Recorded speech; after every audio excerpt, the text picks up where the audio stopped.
Hi, I'm Mariah Gullo from The Hollywood Reporter, and we're in studio today with the cast of Never Goin Back. We have Maia Mitchell, Camila Morrone, and Kyle Mooney. Hey. Thank you so much for being here, guys. Yes! Are you excited about the movie coming out? I mean, you've had some really good press. The reviews are great. No, I'm kidding. I'm thrilled. Maya's thrilled, and he can't even express his joy. Exactly. That's how excited he is. I can. I'm very excited for it. I could be very articulated about it if I want to. There's the critics are saying a lot of things, but one of the things they say, and I hate to use this word because it's been used so much, but it's a female-driven raunchy comedy, which is rare, rare in these days and times. Like, how does it feel to kind of be on the forefront of kind of a new comedic genre? How does it feel to be a female? I'm just in the back seat watching you guys do your work, and that's kind of where I like to be. Awesome. Mm-hmm. Good answer. No, that's why I wanted to do the film. Obviously, it's very funny, but the characters are so charming in their kind of wildness, and the friendship between them is so strong, and that's what I was attracted to. And then that within this kind of stoner comedy genre is so rare, so that's what I liked about it, yeah. Yeah, describe the relationship between Jesse and Angela. Best friends, potential lovers. Yeah, it's There's never not really given to you straight, so yeah, I guess they're like best friends, soulmates. And they never really have a moment throughout the film that they clash or have an argument, or that big moment where, you know, the friendship is at stake. Kind of everything that they feel together. Their highs, literally, and their lows. And that friendship is just cool and real, and I think that's why we wanted to do it. Mm-hmm. When you first read the script, what was your reaction? Because there's, it's kind of a wild ride that these two go on. I read it and I was kind of taken aback because, we read a lot of scripts and, it becomes a chore, and this one was like, it definitely stood out, and so I was excited by it. How did you feel when you got to the broom closet? Well, there's a she has a moment. that stood out more than others for reasons, you'll see if you watch the film, which you should watch the film. But yeah, there was about a scene that I was unsure about, and I'm usually pretty outgoing and into stuff like that, and this one I was a little bit unsure of, and tried to get out of it, and I couldn't get out of it, so I did it, and now it's in the movie. And you killed it. And how did you feel when you actually saw it for the first time? Because when you're performing it, as opposed to when you see it all edited, packaged with sound effects and everything. Yeah. Oh. How did you feel? It's interesting because you're doing the movie and you're shooting it and you're like, I look crazy and why did I sign up for this? And then you watch it all edited and the music and the slow-mo and the zoom in, and it just all makes sense and looks so much cooler than how it feels when you're shooting it. Mm. So Kyle, you play a gross perv. Yeah. How did that feel? Aww. How did it feel? Describe Brandon.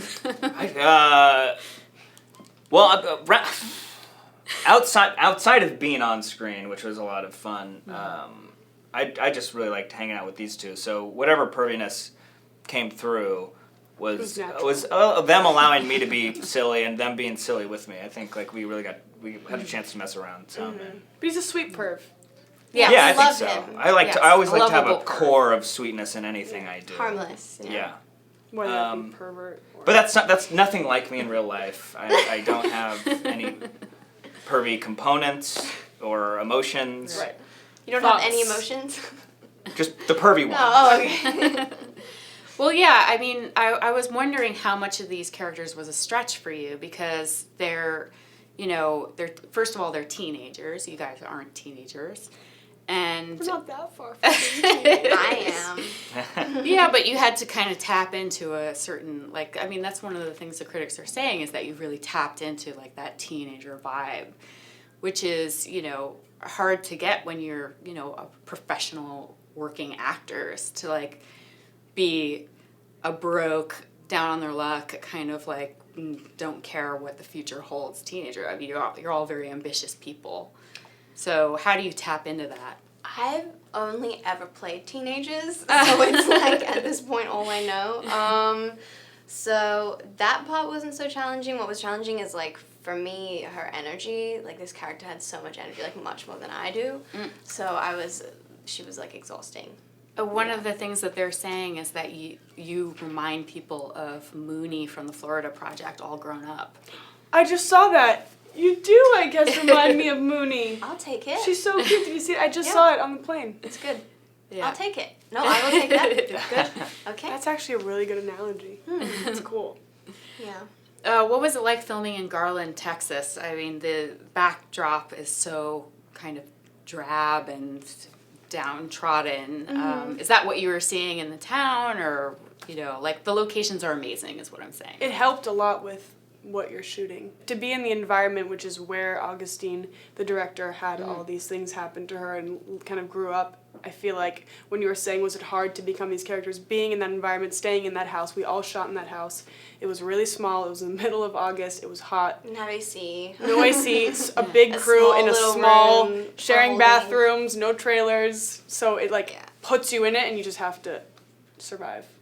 Immersive grunginess. Yeah, Yeah. it was fun. They gave us breakfast tacos too. And that was Really those get were breakfast good, tacos. yeah. They were good. That's all they gave us, just breakfast tacos, and we never ate again. They were great. That's fine though. Yeah. Like I was saying, it's, you know, sometimes hard to identify with these teenagers because they come from such a different background. But do you have a most embarrassing teenage moment? And with Kyle, I would also take most embarrassing SNL moment. Oh sure. I might go teenage too, but you guys want to go first?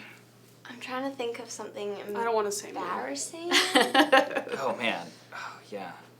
I mean, there's been, like, a bunch of horrible things that happened, but nothing, like, embarrassing. I guess one time, me and my friend, two of my friends, snuck alcohol into a friend's, 15th birthday party, and I chickened out at the last minute and didn't drink any. They did, and they got hammered, and so I ended up having to be the one to apologize to the mother because I was obviously sober, and yeah, that was bad. Sounds a bit shameful. Well, I got belligerently drunk at 13 at my dad's engagement party and threw up everywhere. You did? Yeah.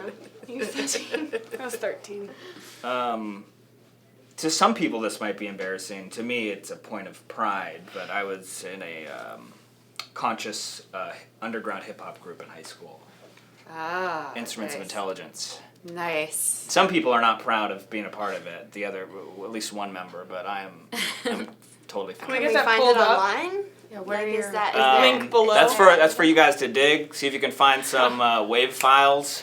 And if you do, send it to us so we can watch it. Well, you can't watch the music.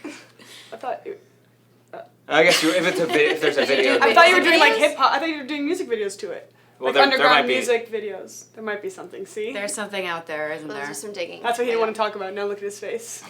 Don't do this to me. Stop! Stop! Tell me about working with Augustine Frizzell. This is first-time filmmaker.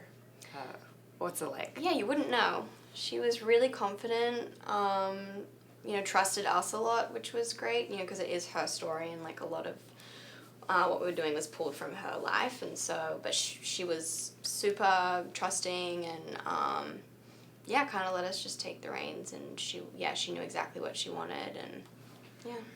Nice. Yeah, she was great. Yeah. That's the benefit of an indie movie. She's like, okay, here's a script. What do we do? Yeah. She's Also, like, this is my interpretation. What do you think? And we're like, we love it. Great, let's go. It is really cool too, as you said earlier, being on location. We're not near anything we know. We're not near LA or New York, so we all get a chance to hang out, and I think Augustine helped kind of corral that and kind of work that into being something cool on screen. Yeah, we all shared a room with bunk beds for 4 weeks. We all lived together. Remember, guys? Oh yeah. Yeah. Oh, Right. yeah. Yeah, this is weird. No, we were floors apart in the hotel. Yeah, true. Just a knock away. There are a couple of interesting stunts in this movie. One of the things I want to talk about is the projectile vomiting. Oh, Does that involve any kind of contractions, or Yes. how do you It's hard film to that? fake projectile vomit. It's so much Yeah. easier to real projectile vomit. We should So have just much done easier. it for real. No, We were It was- taped. it was awful. we were taped with like this rig down the side of, and it would have to go into our clothes with this pipe that was connected to like a satchel with the stuff in it. Yeah. And then like a what do you call it? Like a pump in the back that someone would like operate right behind you. And No, pump we it had up. to. So the diner scene when we drink the milk. The diner scene, we Yeah. had to squeeze the bag to. So you're like, huh, you know, but it was Yeah. really hard to get. The first time we did it, we had like Then one droplet. Yeah. And then I had to do it again for another scene where it was really projectile. So they reworked it and ended up fitting it with a pump. So there were two dudes behind me pumping vomit through. Maya and I were trying to, get all the juices out, and just like stuck in that scene. Yeah. You gotta have a it good was, vomit pumper yeah. back there. Yeah, you gotta get some like weight into it. We had a Yeah. great vomit That's what we pumper. learned It was awesome. from the film. Reggie. Reggie, thank you for the vomit pumping. man. The way you did it, no one else could do it like It's you. actually Reggie's mom made it, actually. Not Reggie. Oh, well, shout out to Reggie's mom, Yeah. Mrs. Kristen. Kristen. Yeah. This last question is something that I ask a lot of serious documentary filmmakers, but I'd be curious to know what you would say. If you could hand deliver this movie to one person, who would you want to give it to? Who do you really hope sees this movie? Seth Rogen. Nice. That was a very unsophisticated answer, but I don't know. What do you think? Maybe the young people of the world who are looking for inspiration and maybe want to she said one person. maybe a young person. One Maybe- young maybe hopeful. One young film. Reggie's Or else I would daughter. have said all the comedians of the world, but she had to pick one person. Okay, I screwed up. I'm sorry. Okay, so pick one. Linda Koza, my mother. Oh, yeah. My mom hasn't seen it yet either. Oh. So. That'd Is be she? nice. Do you think she'll enjoy it, or do you think she'll be like, oh, There's a few girls." scenes I'm not that keen on her seeing, but I think she'll appreciate it to an extent. Yes. I don't think I want my dad to see it though. Oh, really? Yeah, that's where I draw the line. All right, well, thank you guys so much for being here. The movie is Never Going Back in theaters now.